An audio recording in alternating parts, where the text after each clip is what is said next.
turning.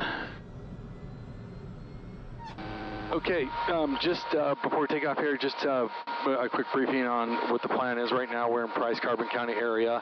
You can see right here, I've basically got a line pointed south. So we're just gonna, there's a couple of fuel options in southern Utah. There's Page, there's Cow Black, which are good solutions. So we'll basically go straight down, but we'll meander off this for different features and whatnot. So that's the plan. You ready to go? I'm excited, man. All right, in Carbon County traffic, helicopter November 130, we're going to pick up on the ramp and depart directly to the east-southeast. We should be, no fact, I'll keep an eye out for you though. All right, Brian, one more verify on the back camera. East is the direction we're coming from. I've got Gen 8 ESP, I'll keep an eye on you. All right, it has been on for 3 minutes. Perfect.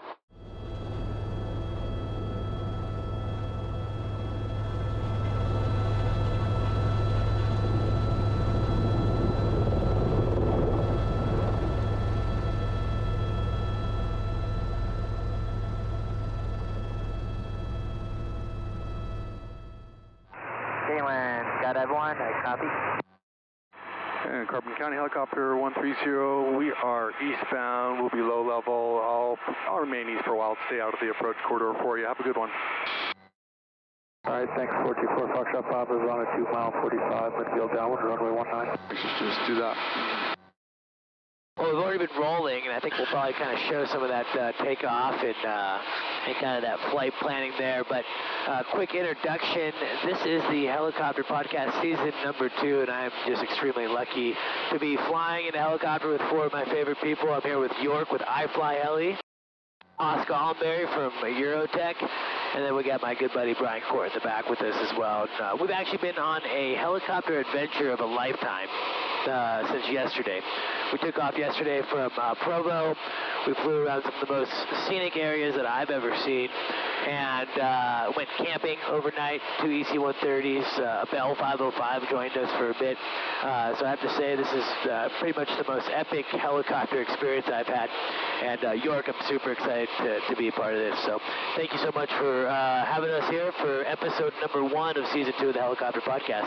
Hey, thanks for having me. This has already been, like you said, it's been a blast so far. We've already done some pretty adventurous things.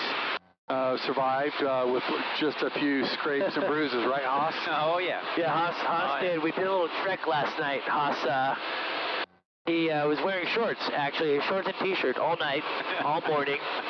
We're in Utah. It's cold. And we were crawling through sharp rocks and little caves and crevices, so yeah, it was an adventure. It was truly an adventure, and honestly, probably one of those things that you can really only access with a helicopter.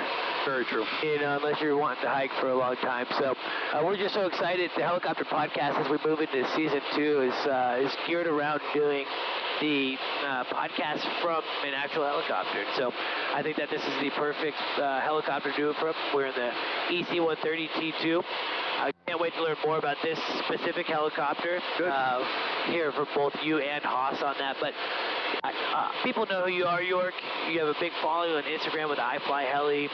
You do go on all these awesome, fun adventures. You have this beautiful helicopter. But where did aviation start for you? Is this a family thing, or is this kind of your thing, or how did it all kind of begin? Oh, you know, great question. It's a long story, but I'll put it in a few sentences. I grew up growing up in the back of my dad's small airplanes, so it's kind of what I knew. He had a love for aviation, and he flew personal, you know, just for personal experiences and travel, and eventually we incorporated it into business. And so he's been flying forever, and I've been in airplanes for as long as I can remember. I did get my I got my airplane license when I was 21 years old. Wow. Quickly got my commercial, and I got my instrument ratings. I've never been a CFI. I saved that for the braver souls. But I started out flying learned in a Piper Warrior, did a lot of time in that, then got my instrument commercial in a Cessna 172, Then owned with my father crappy old Cessna T210 that was quite the experience. In fact, it had one of the original TCAS, like alcohol weeping wing installations on it. It was a 1978. And that actually worked great. Did a lot of IFR on that. What didn't work great was the alternators. And the one alternator, singular. And so that always made for interesting losing power while IMC, way before GPS. It did have the Loran system in it though, which was pretty amazing. I mean, that kind of scenario though, I mean, you probably look back at kind of scares you, but I mean, those are the experiences that can shape a pilot. Being able to go and experience that firsthand. I always say, if you can either have challenges and maybe some mistakes and survive them, then you're just wiser and a better pilot. You don't want to make a mistake that's so catastrophic that it takes your life, but you know, everyone has experiences where they work through lost communications, loss of electrical power. A number of people that I know have lost engines, and if you can survive them and do them right, man, you sure learn a lot. Yeah, so that's how I started. So yeah, you started with airplanes, buzzing around. Yep. When did you kind of start thinking, hey, I want to try this helicopter thing? Let's see, probably I was 33 years old when I started doing the helicopter thing, so I've been a pilot for maybe 12 years. I did move to, I got type rated in the Citation jets, flew the Encore and the Ultra, and I think that kind of sapped me of my passion for flying, honestly. Okay. They're great aircraft, amazing, and it's great for traveling from point A to point B. But man, you're pushing buttons. You take off, you're pushing buttons, and there's not a lot to do but monitor. And with modern avionics, there's even less monitoring to do because it tells you. These amazing avionics just tell you what any possible problems are. So I honestly got kind of bored of flying, and I was taking a second office down at the Provo Airport where I was working. I couldn't get any actual work done at our offices because I was putting out fires. And so I said, I'm going to take at least a few days a week and go down to the hangar that we have in Provo Airport, which has some great office space, and actually bring some projects down there and get some things done. Sure. Didn't work out. I just found myself looking out the window at these yellow R-22s and R-44s buzzing around. Universal Helicopters was based out of there. So after a couple weeks of just wasting time, I finally walked out the hangar door, walked over to that Universal Helicopters and said, hey, let me try doing a flight. 2 months later, I had my rotorcraft license. So you went for it. You saw it, you felt it, like, hey, man, I want to try this. You went, you did it. I did. And I mean, 2 months is actually pretty quick. So you were obviously pretty dedicated in getting that done. Totally. And, back then, that's almost 20 years ago. I think it cost me $25,000 to do it in an R-44. And I just remember thinking to myself, I don't know what I'll do with this. And I justified it specifically because I bought a Suburban, brand new, like a couple years before. And I think it depreciated $25,000 in 2 years. Sure. I went to sell it. So I said, hey, it's just my Suburban depreciates that much. I'm going to pay that to have this experience with no intention of actually ever purchasing a helicopter or doing more than getting my rating. Yeah, it was just kind of another notch in the aviation belt, per se. Totally, yeah. And, we talk to a lot of different people all the time who are fixed wing and thinking about going into helicopter or starting or whatnot. Did you find any challenges or any type of negative transfer of being a fixed wing pilot coming into the rotor world? No, I didn't. And I heard different opinions of, people thought, you can't mix the two. That has not been my experience. When I'm in an airplane, like my body, my mind knows I'm in an airplane, and you revert to your muscle memory for fixed wing and what to do in certain scenarios and emergencies and procedures. And when you're in a helicopter, you're in a helicopter. It's almost like saying, can you go from driving a car to driving a motorcycle?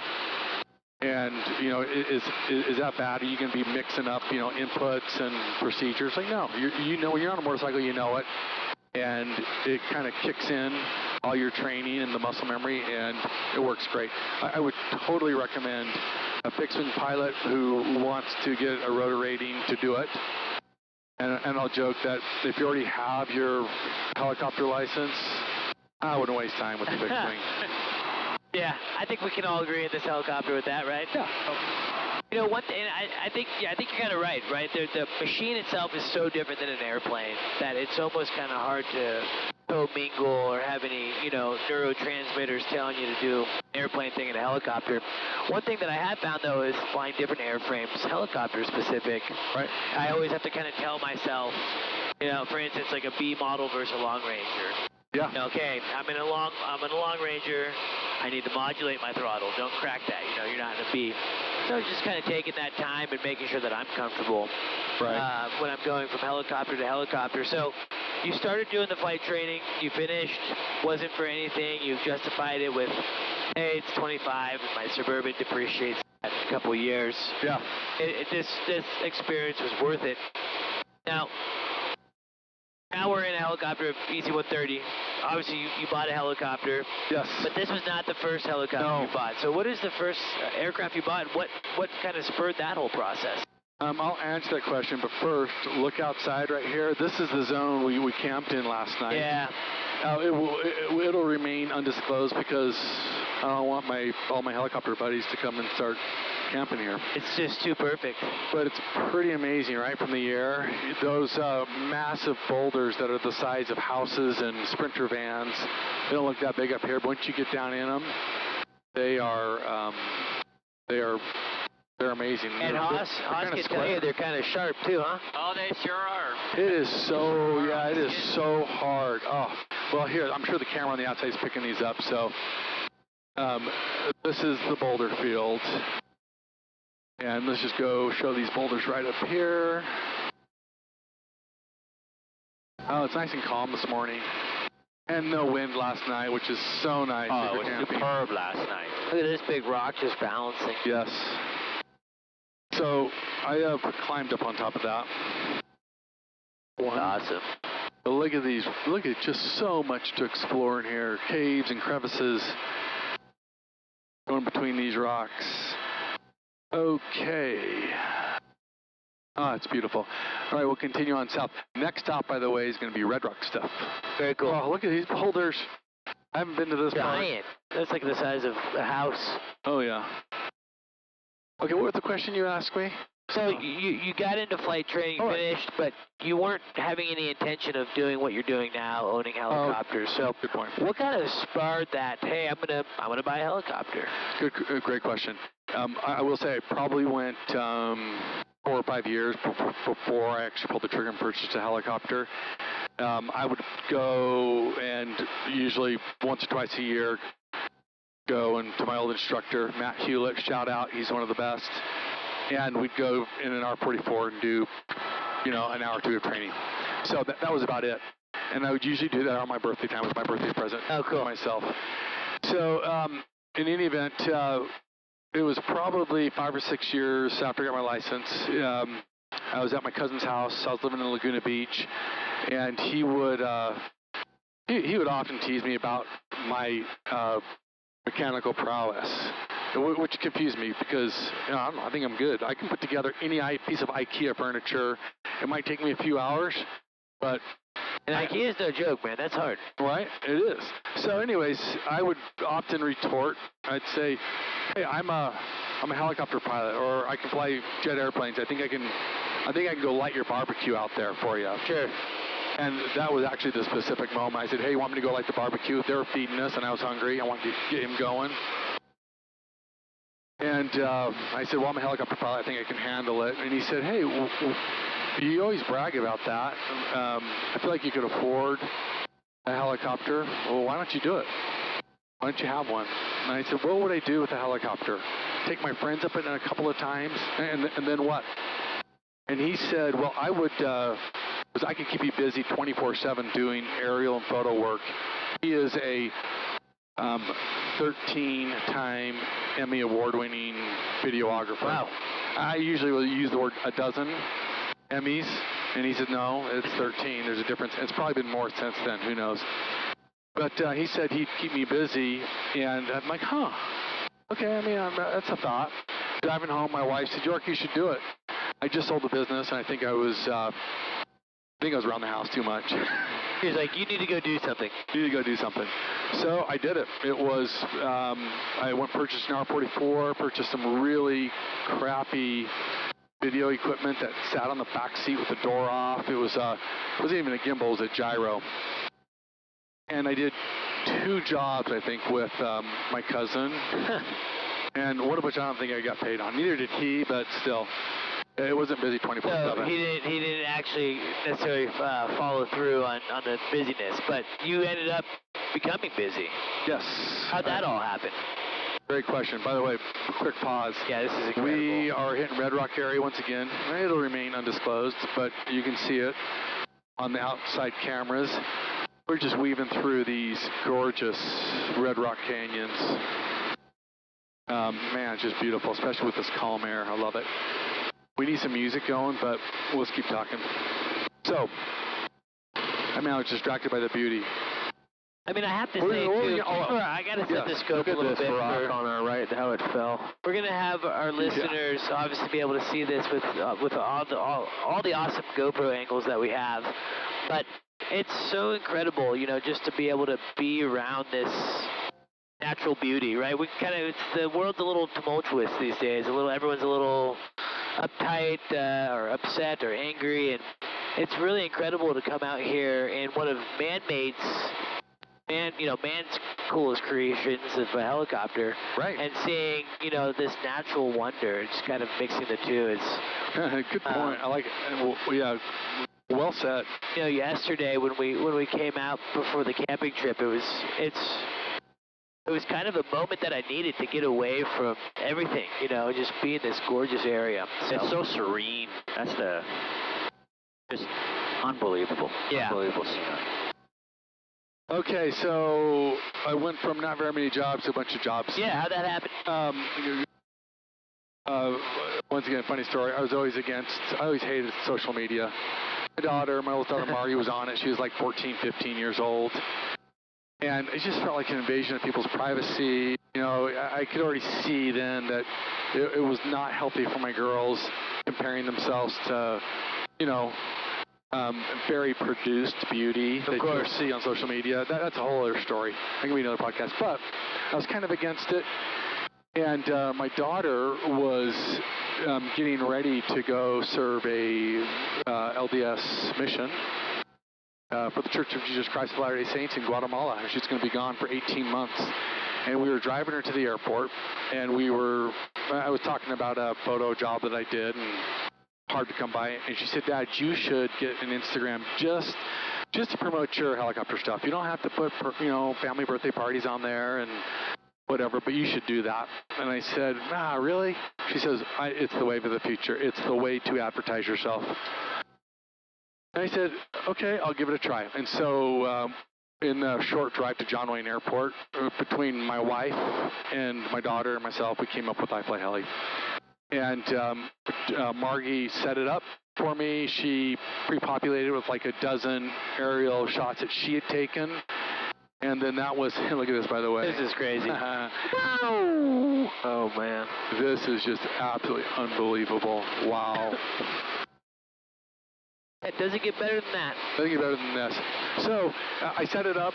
I think I had, a week later, I had like 3 followers, one of them being my daughter who wasn't using it anyway because she was on a mission.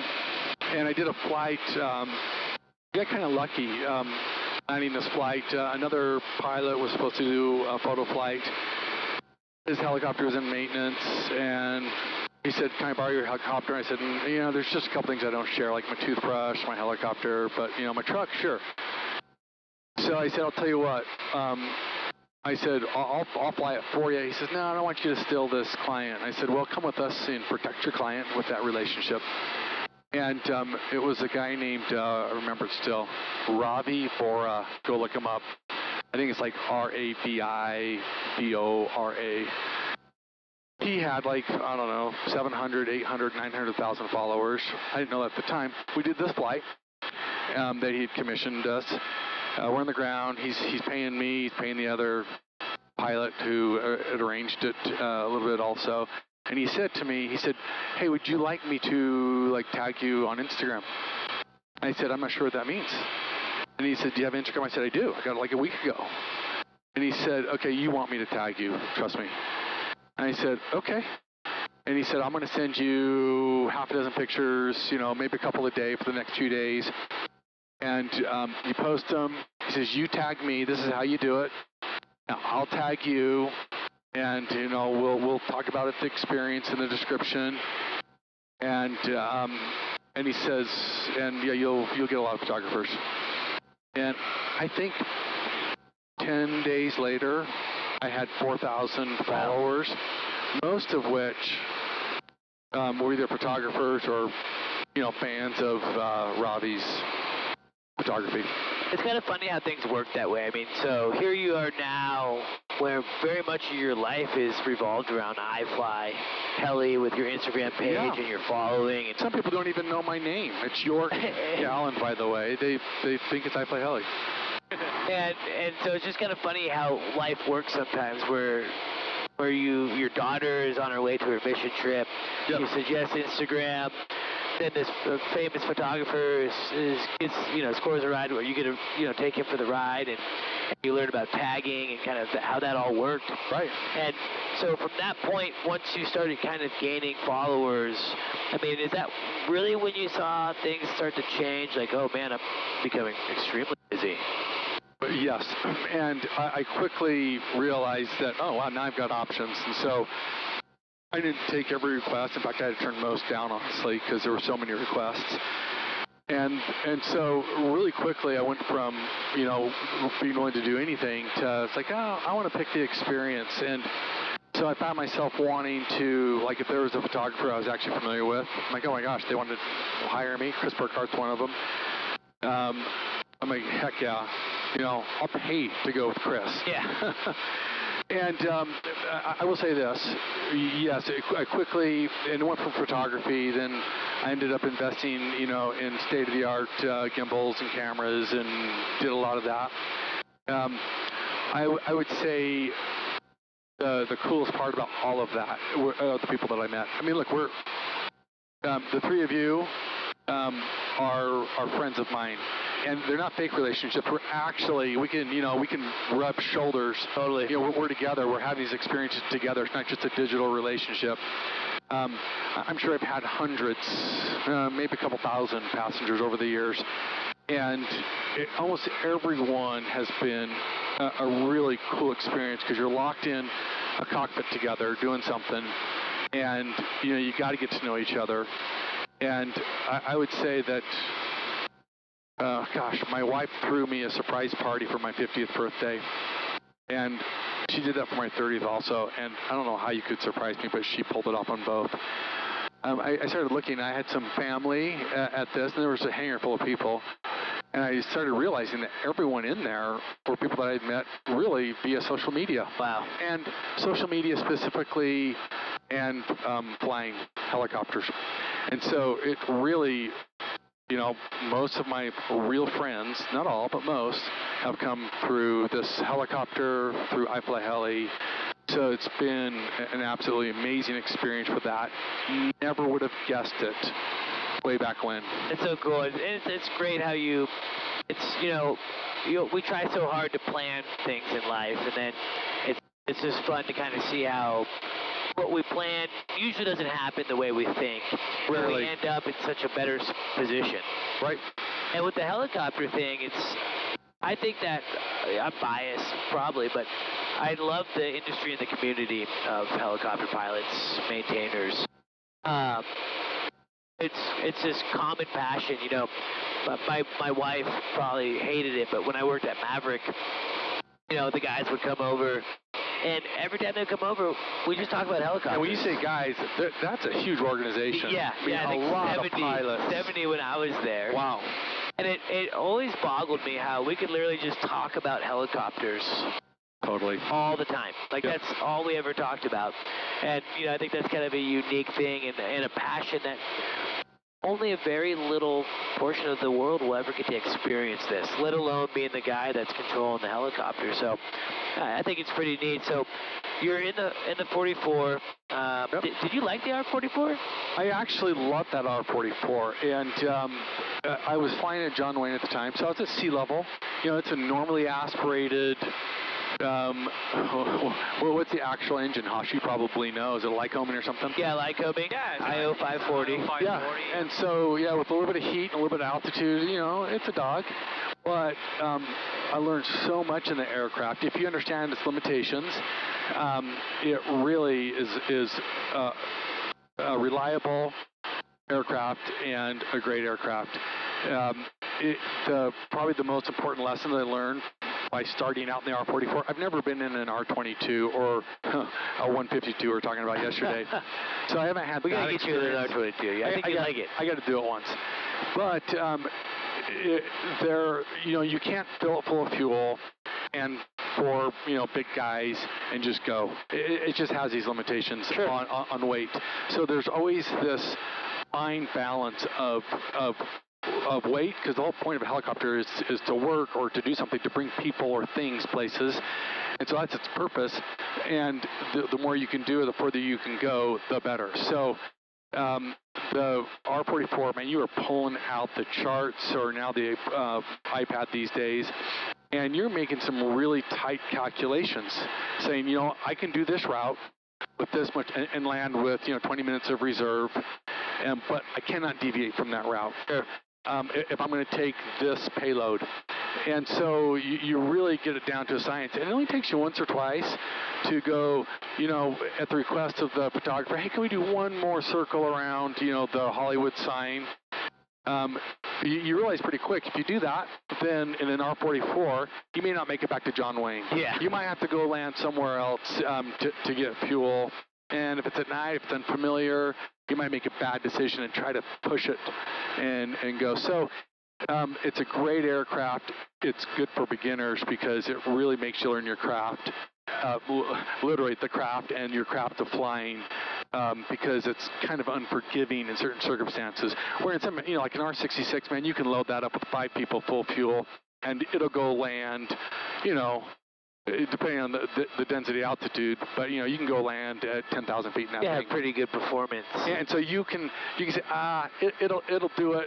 You know, I've done this a million times. It's fine, and you go, and then one day it's not fine.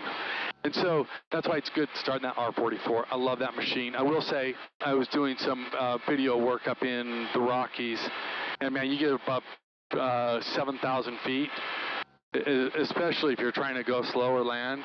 You'll bump up on a warm day. You'll bump up on that low RPM. Totally. Warning. And having to happen just like twice in safe circumstances where I can recover. Like, okay, it's time to, you know, sell all the kids' clothes or something, or the Suburban, and upgrade to the R-66, which I did. Yeah, that's all. I like that you kind of talked about how the R-44 is truly a great, you know, I think the Robinson aircraft in general have a bad name.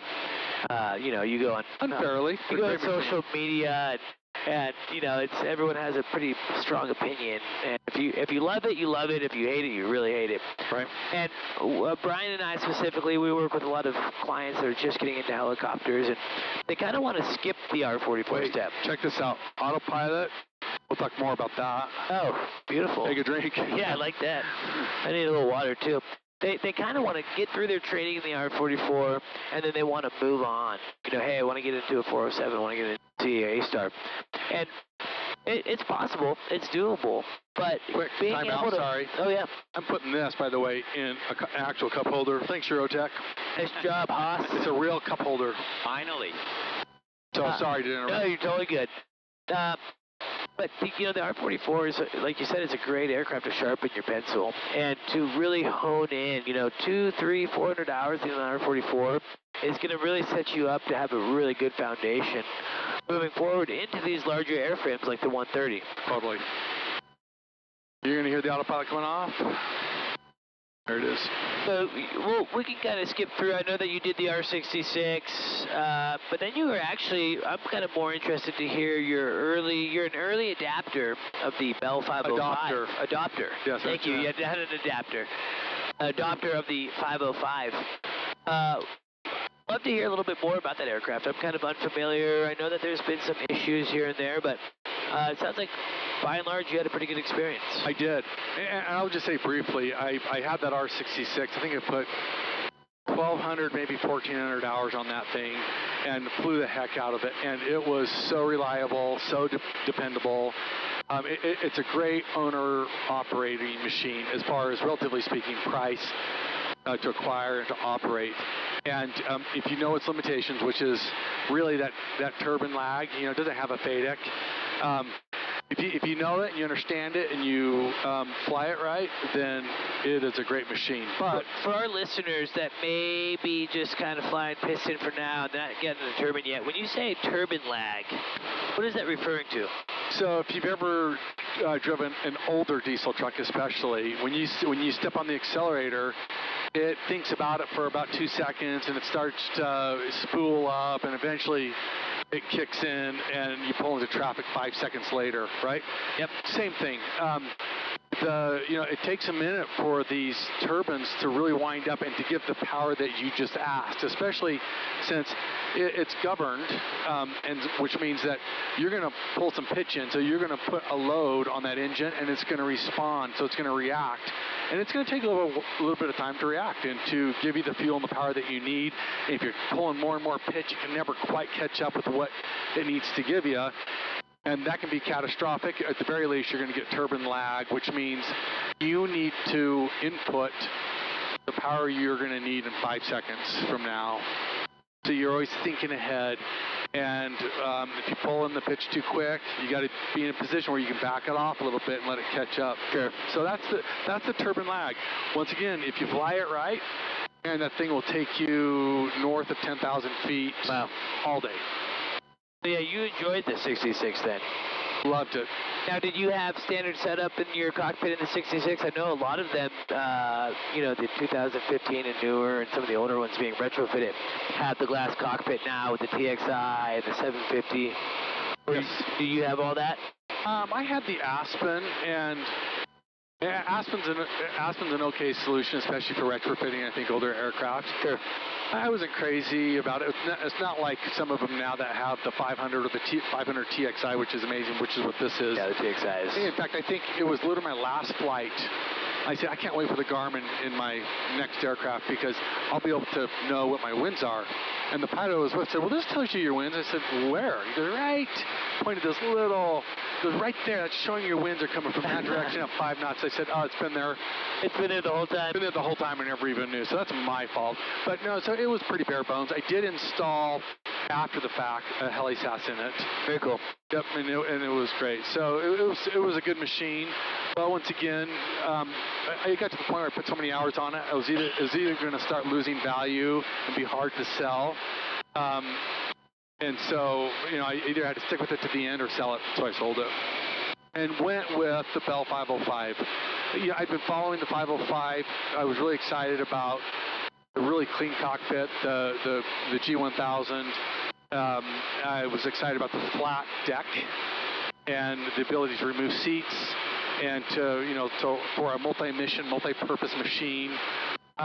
It was really cost to acquire and operate somewhere in between an R66 and maybe a 125 or a 130. And so it was kind of a good intermediate helicopter. It did still have that 2-rotor system. But unlike the challenges that Robinson faced with their rotor system, you're not going to get mass bumping in those. They're just tried and proven. And you can't deliberately do a pushover in them, or at least it's not recommended. But I was comfortable with the system. I think it was in the Long Ranger for who knows how many flight hours. Many, many years. So I like that. I will say my actual experience with it was the FADEC in that it was so responsive, and maybe the weight to power ratio, it honestly feels to me more responsive than the 125 or the 130. Interesting. Surprisingly. So I mean, yeah, you can be cyclic all the way down, selective all the way down rather, all the way down trying to hit a spot, you know, not in auto rotation, but just, you know, in power. And at the last second, you can really pull that power, and it's like it reads your mind. It gives it to you. It gives it to you immediately. So I love that about it. I will say that I was an early adopter, as you pointed out. I've done this before. I know there's going to be some growing pains and some challenges. And so, oh man, we got to go look at some of these buttes. Yeah, this is incredible here. Yes, it is. Yeah, it was a great machine. It was a beast. I could load it up, fill it up, and go. In fact, I think even at gross weight, you can still put an additional 800 pounds on the hook. Yeah, so kind of the internal versus external gross weight, with your internal being more for your skid purposes or whatever airframe. But knowing that internally, if you're at gross, the whole system has the power and capability really to do another 800 pounds. Yeah, it's awesome. Okay, just hopefully you've got this maze here of this kind of low canyons, red rock, where you can see just over millions of years, different rivers went through here. You can see how walking through that you would get lost. Oh yeah, a lot of hoodoos, right? Yeah, pretty dang quickly. Yeah, this is a really cool zone down here. Wow. Oh yeah, this is wow, stunning. Stunning. Yeah, well said. Okay, so yeah, that was the 505, and I will say, you know, there were some challenges with the doors, and there was, you know, most of the engines had to, you know, had some modifications, just with, you know, problems that, not life-threatening problems, but just problems and challenges of, like all new aircraft, right? Yeah, new aircraft. And so Bell was very good to work with, super responsive. If I ever had a problem. And so I only had that aircraft for oh yeah. So this hole right here in front of us, I've had wingsuiters go through there, buddies. Well, Nick, my buddy, Savage Sack, he's flown through this hole. Wow. In a wingsuit. We'll go buzz it so that at least we can see it on camera. Bunch of tents down here. Oh yeah. Oh yeah. In fact, we just got to make sure that no one's jumping through here right now. There's no notice for this area, but we'll keep our eyes out. But that's a pretty cool feature. We'll show it here on the external cameras. Kind of slow up. But I was only in that 505 for about 2.5 years, in large part because I had a great opportunity to get a low time, great deal on an H-130, which we're flying, which at the time it had been in service for about 5 years with the Sheriff's Department. And you know, it had been beaten by the sun and the sand, but put it in the very capable hands of Haas here and EuroTec, and turned it into really a state-of-the-art machine, and maybe the most technologically advanced or equipped H-130 in the world. I'm going with that. Vertical Magazine said it, so I read it must be true. It must be true. I read it. Yep. Shout out to Mike Reno. Yeah, Mike. Thank you, Mike. Well, we're bummed that Mike couldn't join us on this, but I think I'm still going to try to blog about it and get him to share this experience with the vertical readers and viewership there. Now, a lot of, I'm surprised by this, but a lot of helicopter buyers in the private sector at least, I think that they think that you know, they can get some minor avionics upgrades and things like this, but what you guys did here with EuroTec is really a full completion, turning this Sheriff aircraft into this aircraft here. Haas, when you got this thing, I mean, what was in it? Did it even have any avionics at all? No, this was an original 2014 analog. Hey Brian, sorry to interrupt. Will you, I'm going to hit power on this thing. Will you get it recording once it powers up? Go ahead, Haas, sorry to interrupt. No, you're good. No, it was an analog ship, very few optional equipment on it. The interior was done a long time ago by another outfit, but that was all taken out. The original factory seats were installed, so none of the niceties of modern avionics were installed. So just collaborating and looking at what is out there. We put a lot of heart and soul into this aircraft. The boys, everyone at the shop did an amazing job on this. Yeah, I will just point out one of my favorite features, Haas, is you can buy a $10,000 Kia. I don't know how much they cost, and it's going to have a backup camera in it, right? I mean, why wouldn't these machines have it where you really need it? So you can see here in my display, we've got a camera on the tail, which will show you what your rotors are doing, or at least what the surge of your aircraft is doing when you're landing. I've got a great view of my skids. I mean, I don't know how many times I've said to my passengers or to my kids, when I'm landing in in a tight area, I'll say, "Are my skids? Does each skid have 2 points of contact?" Like, what? They're trying to open the door and look, and right here you can just see perfectly what your skids are doing. Here's another great feature. Look at this right here. Show outside real quick. It's daytime, but if it were nighttime, this is what it looks like. And wow. look at just that detail. It is. That's the MaxViz. We worked very hard with MaxViz, and they were a great group to work with. To actually, this is the first aircraft in the world, as far as the H-130, to have the STC designed and certified on this aircraft. And I'm, going into unfamiliar areas if it's dark, or familiar areas if it's dark. It is great to have that level of visibility. It'll pick up a wire, it'll pick up a bush. Yeah, that's incredible. Through smoke, a lot of the smoke and fog, totally. It's amazing. And the angle's perfect for somewhere between a shallow and a steep approach, where it's just set up perfectly, that camera angle to bring it right in. So when you guys connected, well, first off, how did you two meet? Well, we actually met it was Mel, our purchaser. He's been on Instagram. Chad and I, Chad Decker, my partner, he's co-owner of our EuroTec Canada location. Chad and I have been, just like Dork mentioned, we've been very anti social media. We really didn't want to let anybody know. A lot of the customers that we have, they're private. A lot of the builds that we do are very corporate and very, very customized.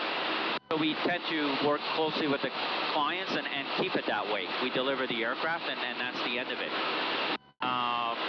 So Mel had, we debuted an H-125 with a killer shattered glass paint scheme at Heli Expo. Is that the red and black one? The red and black yeah, one, that correct. Was cool. Yeah, that was completed at our Kansas location.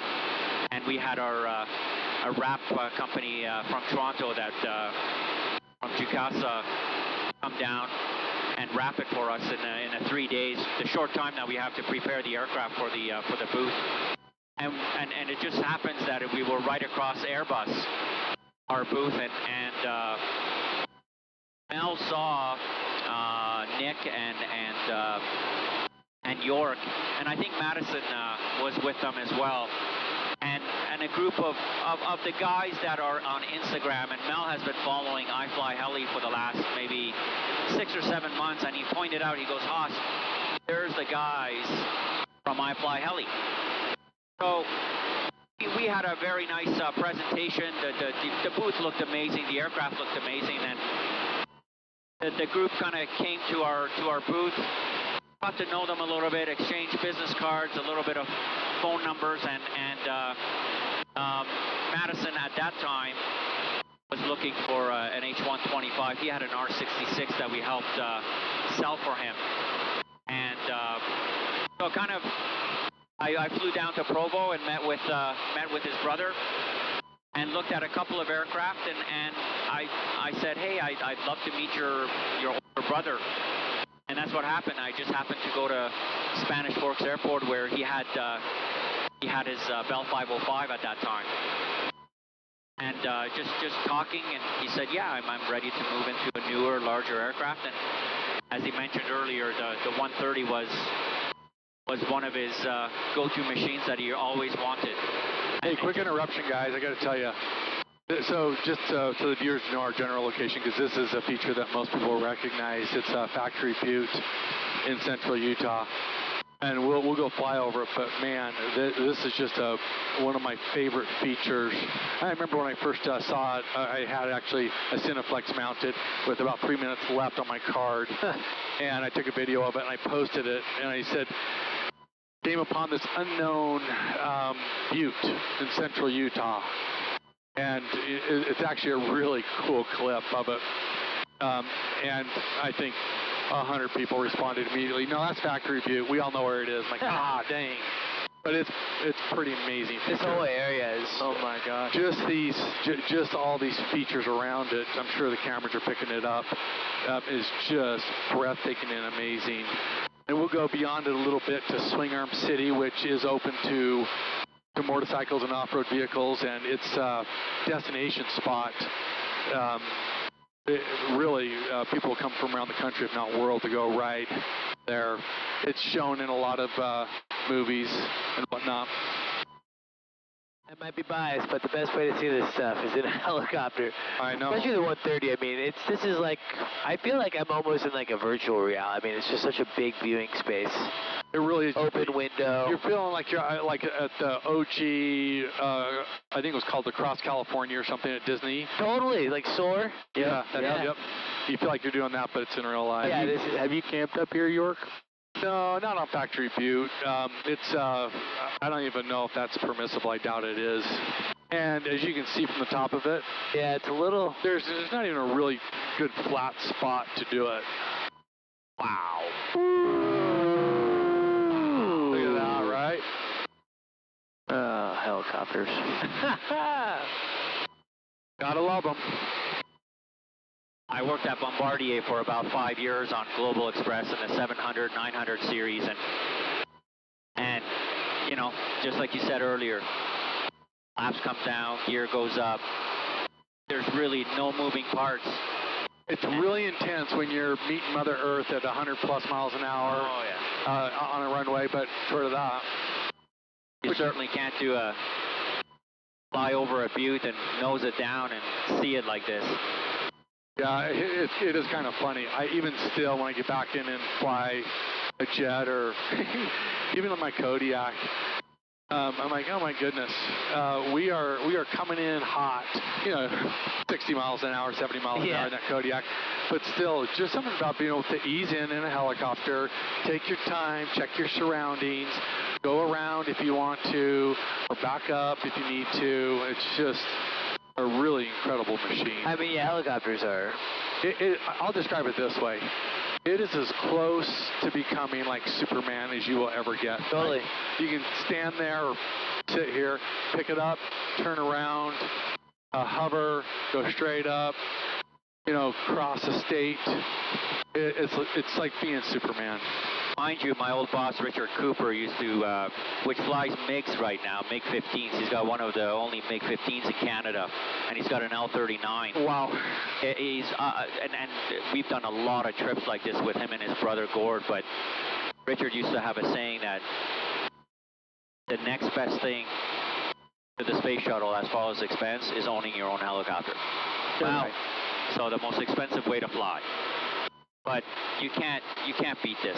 No. If you have the means, if you have the know-how and the experience and if you don't have the means, there's so many good jobs out there in this industry, from long lining, forestry, firework tours, EMS, lots of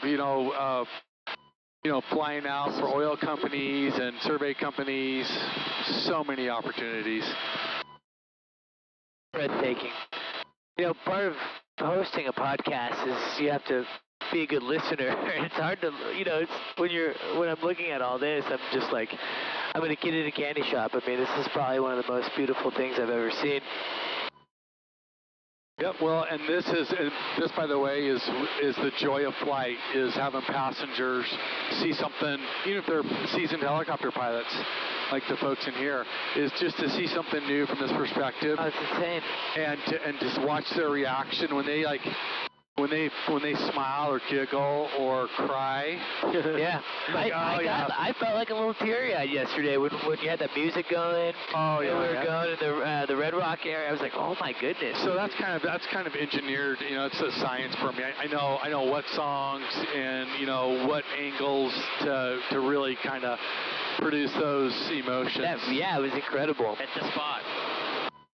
Well, Haas, getting back to it a little bit, and then we're actually probably coming up on time a little bit, but I do want to hear a little bit more about how long have you been doing these customized completions like this helicopter here?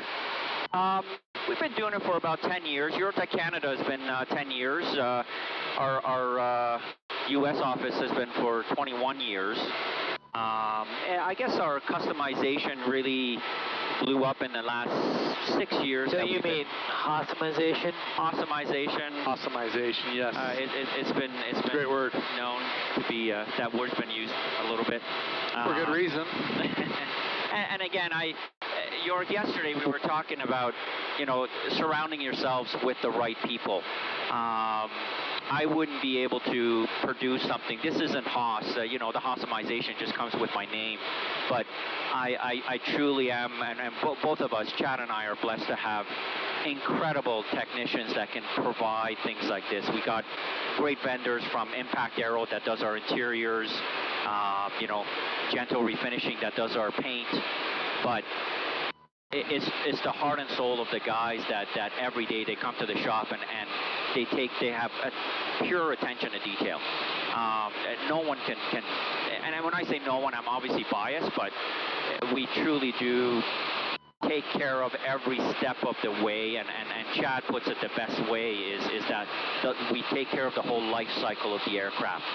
Find you the aircraft, do the pre-purchase inspection, get the shipping gear out, ship it to our shops, either in Kansas or in Canada, and truly collaborate. And that's the funnest part of me. That's where I get the true joy, is dealing directly with our customers like York and sitting down. Thank you. And for him to travel up to Canada or for me to come down here, and it's great doing email and phone calls and WhatsApp, but when you're doing face-to-face and you're trying to do something like this, every stitch, every piece of where to put black paint and not paint, it's a collaborative effort, and then that information gets back to the guys, and this is what we can produce. So hats off to the guys. Even though I saw pictures of the production process along the way, I'm actually sitting in it and using the naked eye to really see the level of detail. It far exceeded my already high expectations, and it continues to blow people away when they come and they see what can be done. So thank you. We don't stop after the delivery either. Once a lot of not a lot, I shouldn't say that. There are some entities that once you fly over the fence, the warranty, the over the fence warranty, it's called. Yep. We don't work that way. We would collaborate. We still work. I still do my DIs. I still wiped it down a couple of days ago. I come in and look at it and get the feedback and take that feedback back to the next build. We were teasing you when you were up breaking camp, Haas. I was making sure Brian was doing the windows correctly, lest you saw him doing it wrong. And I said, this helicopter, even though it's mine, it's like I'm dating Haas's daughter. And if he sees me like putting a motorcycle in or doing this, he's like, oh, come on, that's my baby, But please be gentle, be careful with her. So, yeah, EuroTec, they have an invested interest in the aircraft long after it has left your facility. So thank you for doing a good job and taking care of me. It's our pleasure. We take pride, and having it look like this. Ameris refinishing as well, that they put this nano coating on this aircraft inside. We did, right down to the glass on the end. These glass, I'll give you one example of something that was truly atrocious. Is this aircraft was in the desert, and with the guys doing this on the inside and outside, everything was swirled, and the guys at Ameris just did an amazing job of polishing the inside and outside and jeweling the windows. And I say this with no exaggeration. They were better than new, even from the factory when it comes out. You know, it's not polished to the level of perfection that the guys at Ameris do. I mean, it's weird. It's almost like you feel like you got to touch it because it's not there. Actually, our last customer, their pilot that flies the jet for them, he actually did a two-take that he thought there was nothing there, and he actually, we just delivered a 2021. I'm gonna need a windscreen, Haas. A brand new T2, and it is convertible version. It is. No, it was a joy to work with York and all our customers. We take great care with them. Well, I think in this industry, you find that there's, like anything, there's a lot of great people, some people in between, and maybe even some people that are a little scary. And, you know, I've been fortunate enough this past year to work with Haas on a deal or a couple of deals, and he really truly does take good care of his clients. And he, you know, I could tell, you know, just on this build, you know, I had not met York yet, but kind of going through and living through this whole build, you know, and hearing about it, and you all sending update photos, it was really exciting to watch that video of you going up there and accepting the aircraft.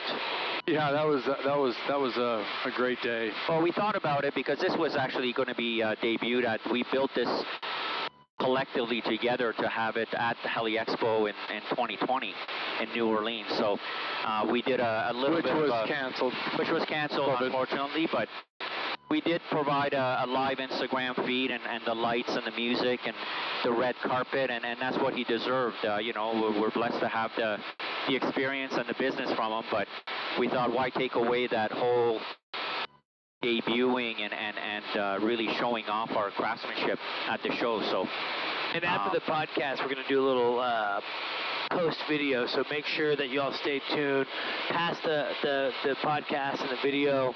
Walk around with Haas, going over just every little detail of the helicopter, some of his Haasmizations, as we call them. I must say that my iPhone has actually now figured out that I've used that word so many times.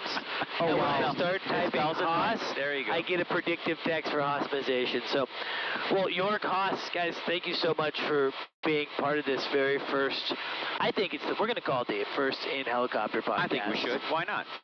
This has been such a amazing adventure, so much fun. Great to spend time with industry professionals and friends, and I can't wait to do it again. So, York, thank you so much. This has literally been a once-in-a-lifetime event for me. If people want to check you out, learn more about you, how do they find you? iflyheli, Instagram. iflyheli at Instagram, created by your daughter and your wife. You guys' collaborative name on that? Yes. And Haas, what about you guys? We have two Instagram. We got EuroTec Canada and the EuroTec VFS, our Kansas location. So you can follow us on those. The guys, Mel and Adam, they post and down in Kansas as well, quite a bit. Very good. Well, hey, I appreciate everyone listening. You can follow the Helicopter Podcast on all major, wherever you listen to your podcasts. Make sure that you like it, you share it. If you like this video, please share it with your friends, industry friends, non-industry friends. I think anyone can really find some joy in an experience like this. And just thanks so much for tuning in. And here's to the first live helicopter podcast. Thanks, man. Congrats, guys. Thank you. Yeah.